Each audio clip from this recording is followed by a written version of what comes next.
All right. Jimmy VanZeno from, let us know, what band? Sonic Circus, Melbourne, Australia. Hello, how are you? That's awesome.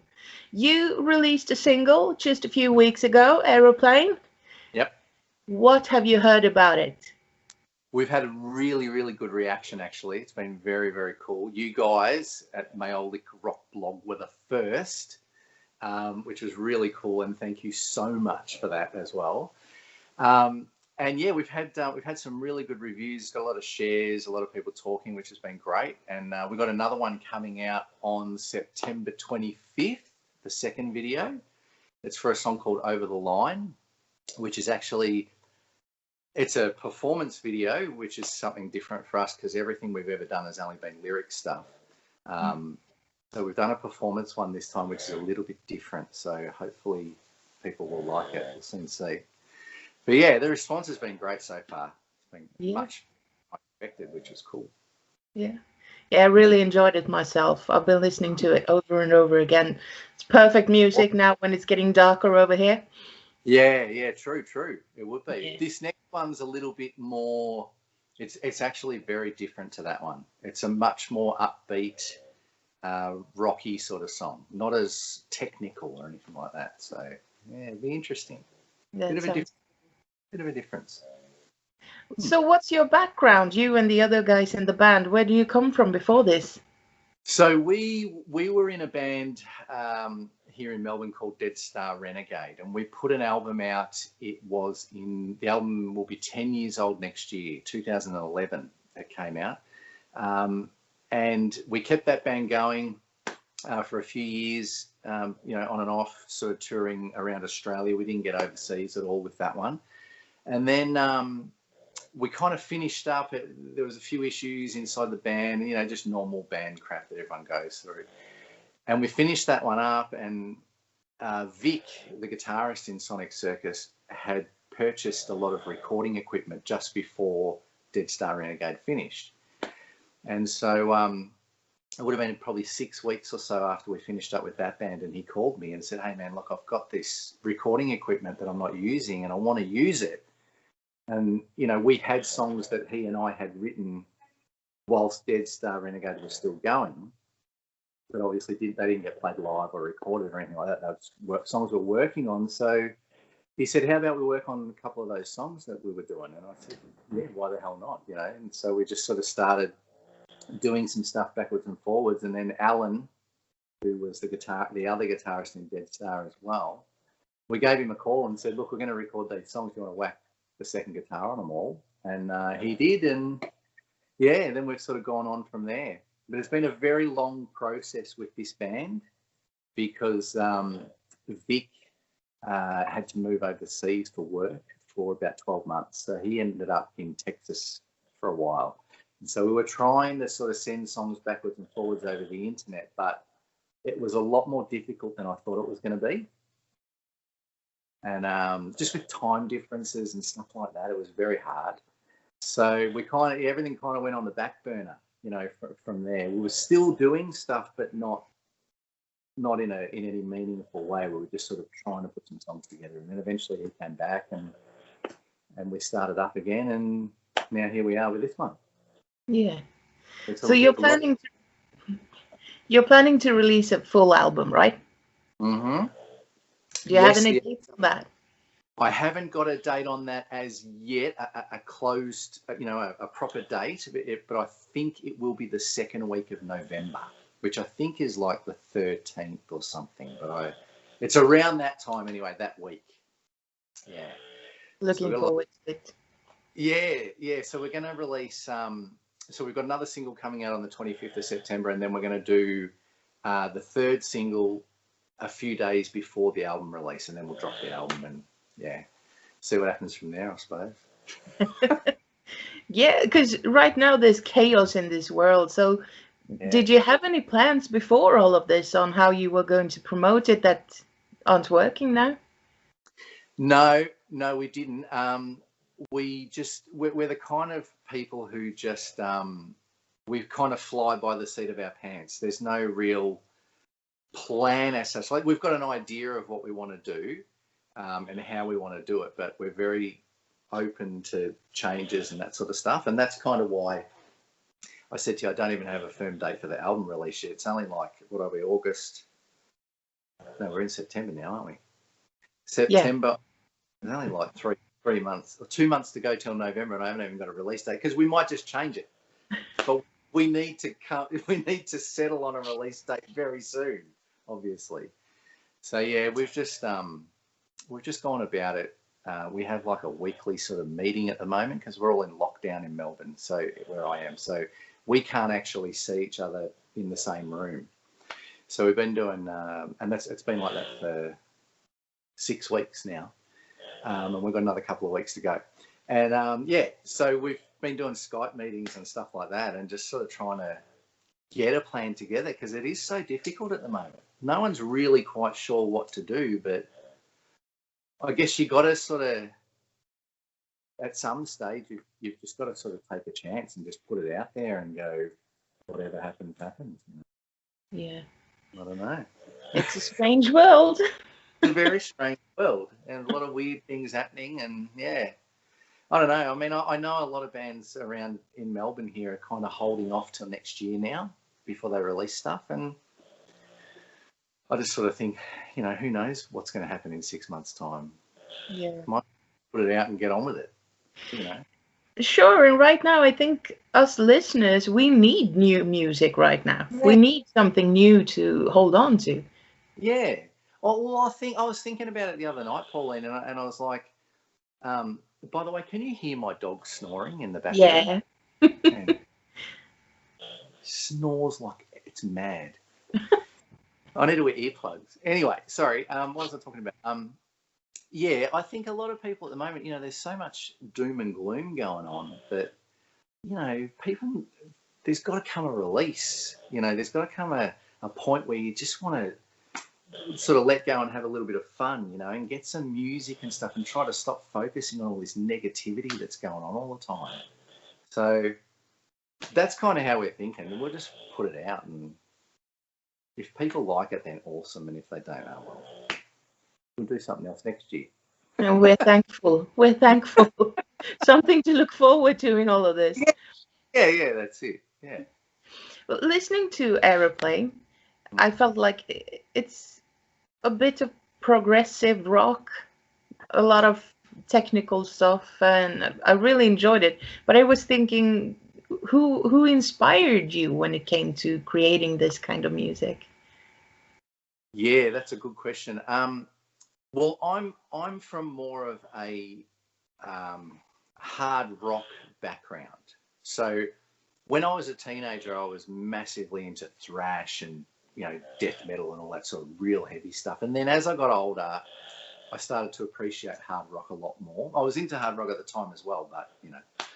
And so my whole background is all the hard rock singers of sort of the 80s, you know, whereas Vic and Alan, those guys are very much, you know, guitar guys. They love, you know, bands like Extreme and Guns N' Roses with Al and all that sort of stuff. But then Vic has got this, he's a massive Tool fan.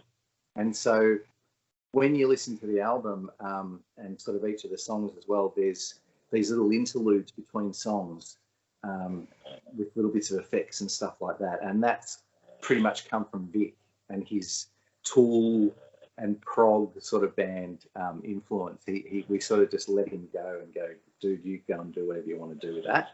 Song's kind of done. Now try and make it all sort of intertwine and fit with effects and stuff like that. So yeah, all that technical stuff, it's pretty much Vic, because if I had my way, I'd just be screaming hard rock songs about cars and chicks and you know what I mean? But it's good. It's really good when he does that, because that makes me as a vocalist and as a lyric writer try to think outside the square and match what he's come up with musically. Yeah. So kind of, hopefully, it kind of fits. I thought it sounded good on the first single, so I bet the rest of the album is good too. Thank you. Are you going to release it on vinyl? Yes, we are. So we're talking about that at the moment. So we're going to have almost like I think we're going to go down the track of almost like a crowdfunding type thing where we'll have the vinyl ready to go. You can see it. You can have a look at the design, all that sort of stuff. And then if you want to buy it, you buy it. And then once we get to sort of whatever we need to get to make it worthwhile, then we'll do it. And hopefully, fingers crossed, we get enough people that are interested in the vinyl so that we can do that, because it's going to look unreal.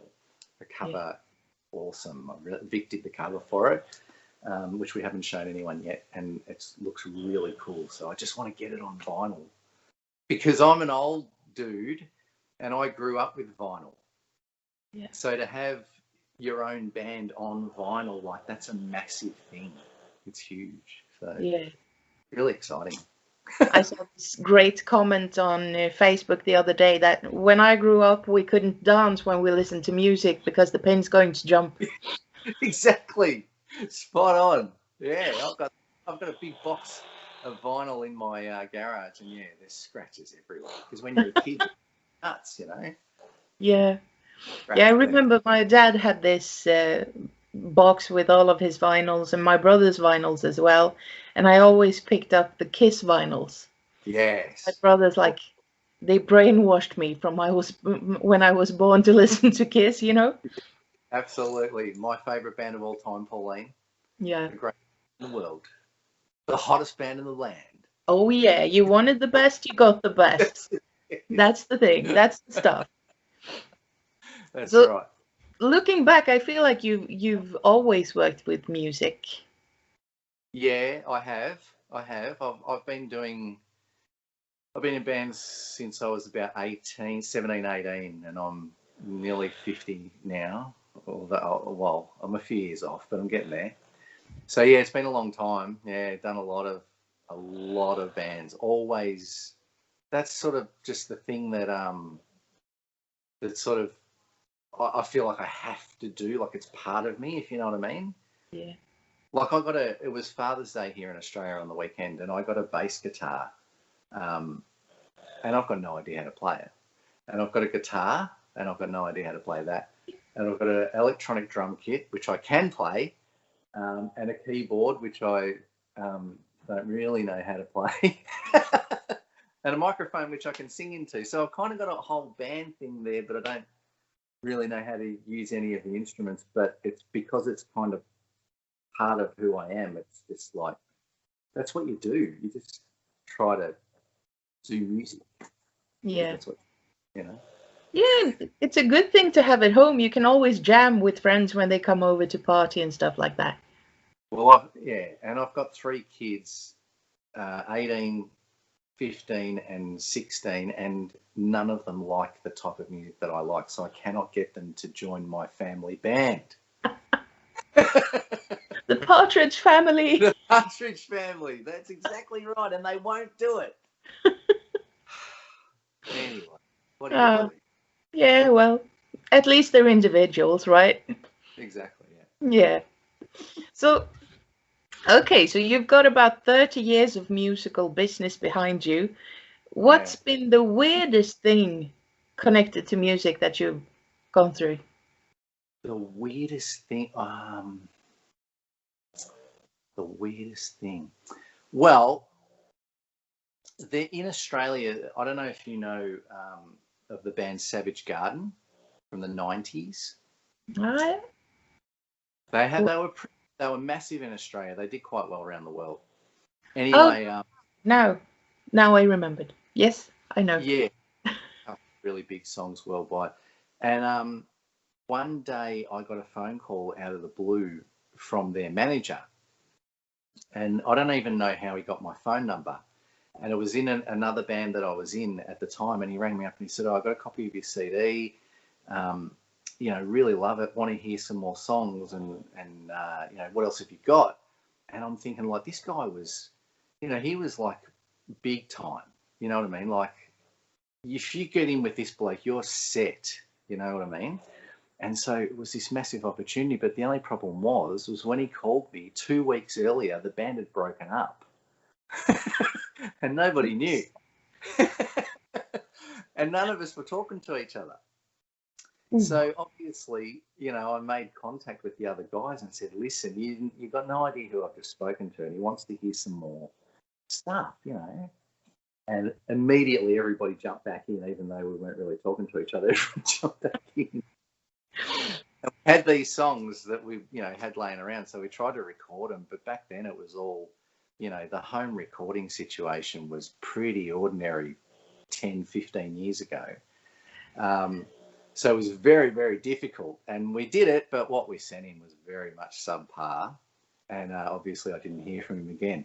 But to get that call from someone sort of that high up in the Australian industry,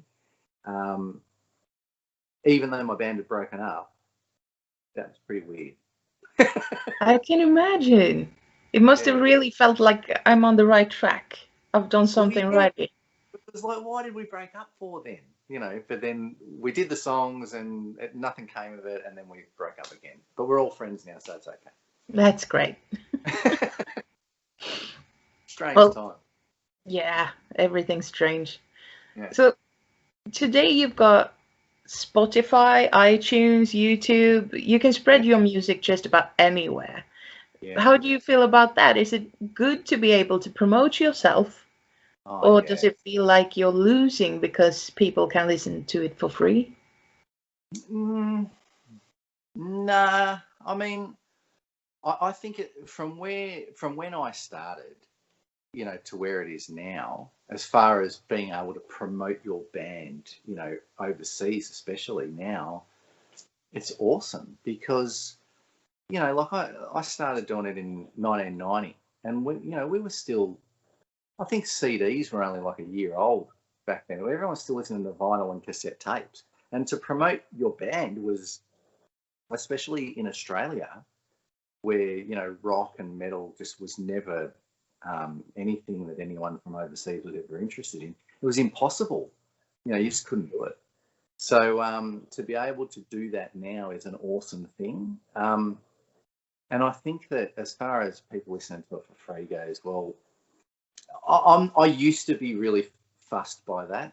It used to upset me, but now I'm at the point where you can't beat it. Like you're never going to stop that from happening. So I think that from my mind, it's like, okay, if you want people to buy something from you, then you need to give them something worth buying. So if you're going down the vinyl track, you know, you've got to give them really good product. You know, great packaging, all that sort of stuff. You might have extras, you know, like your download cards or T-shirt, posters, that sort of thing. You've got to give people something to buy that's more of a like a collector's thing, I think now. And that's kind of how we're looking at it, is because we're not really thinking of doing any CDs as such, even though I know in certain parts of the world they're still very popular CDs. In Australia, they're not all that popular anymore. We have like a bit of a vinyl thing going on here, and obviously the digital downloads and stuff. So we're thinking that, you know, we'll go with vinyl, but try to make it valuable enough that people want to buy it. Yeah. Hopefully that sort of helps, because, I mean, you can't beat it. Everyone's doing it, so. You mentioned that it's hard for the Australian bands to get out into the world. I feel like that's still true. Very. Do you know of any bands that you would recommend to our readers? And where's my list? No, I can tell. I can tell you. I know. Do you know the band Massive? With Brad Marr. You haven't heard? Okay, so there's a band called Massive. Brad Marr is the guy that runs that band. He lives in Germany now. So he basically realised a couple of years ago that there was no hope for him in Australia, or his band in Australia, and they needed to get out and get overseas and basically relocate to try to get anywhere through the Europe scene. So he's moved to Germany. They've got a few albums out now. They're really good. Another band called The Lazies. They're in Canada now. Really good rock band. Again, another band from Australia that had to move overseas to get anywhere. And they moved to Canada. And they're doing really big things over there and been on some great tours, supported some big bands. Oh, geez, who else is there? On the thrash side of things, a band called Harlot. They're great. very thrashy, very Slayer sort of influence. Cool. Who else have I got? Delacoma Rio is another guy in Australia that's doing really well. Electric Mary. Have you heard of Electric Mary, Pauline? No. You need to listen to Electric Mary, Pauline. Okay, I promise. They are probably the premier rock band, as far like rock and roll band in Australia these days. Great band. Geez, there's a heap. I could go on for hours and hours. You can send me a list and I'll post it. Ablaze. There's some really cool bands out there. But it's very difficult, and all of them, everyone's kind of realizing that to actually try to get anywhere as far as being a band musician sort of goes, they need to leave Australia and go overseas, because it just doesn't happen here. That's so strange, because I feel like you have a great audience in Australia, and I know a lot of people are actually screaming, "Why don't you ever come to Australia on tour?" Oh yeah. Yeah, I don't get why that is. No, there's a lot of the funny thing is, like when a big band comes out here, people will pay $200 Australian a ticket to go and see them.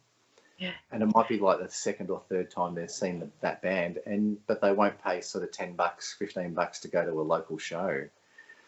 And but the other thing about it is that in Australia, a lot of people still rely on commercial radio and commercial television. Maybe not so much commercial television, but definitely commercial radio. And commercial radio in Australia just does not play rock bands anymore.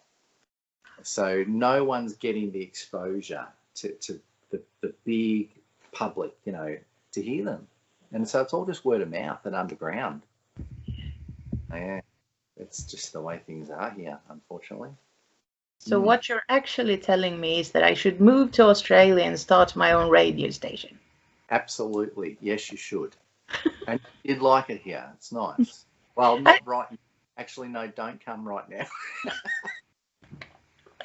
Wait till next year. Yeah, I think I'll wait. I don't even think I'll be released into the country right now. No, I don't think you can get in here anyway. But, yeah, maybe next year. Yeah. But yeah, there's been an ongoing thing with between a lot of the rock bands and the radio, the main sort of radio stations. There's been this. The rock bands are trying to get played, and for some reason the radio won't do it, and everyone's arguing or pushing their cause, but it's not happening. So it is what it is. Yeah, but because when we look to us in Sweden and Norway and Finland, we actually have commercial radio stations that focus on rock music. Yeah. So I keep hearing we don't. Yeah. We have a rock station, but the rock that they play is from the 80s or the early 90s. There's nothing. They don't play any current music. No. It's like what they call it. They basically call it classic rock. Yeah. We have that station too. Everyone's sick of it because they play the same songs every day. They just change what time they play it. Mm-hmm. That's just weird. It's like MTV turned out to be the same thing. Yeah, exactly. Yeah, it's very sad. I hope one of these days there gets to be a bit of a rock renaissance, but I don't know.